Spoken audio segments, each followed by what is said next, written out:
انت مش جايب هدية لأمي عشان عيد الأم؟ نسيت. نسيت؟ انت عارف أمي شو راح تحكي صح؟ نسيت ونسيت. طب أنا عمري ما نسيت. فطوركم جاهز قبل ما تيجوا عالبيت.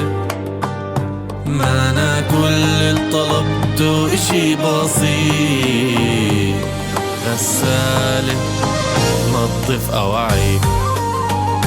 كيف بدك تاخد رضا والديك وانت بتحكيش وين رحت وين جيت؟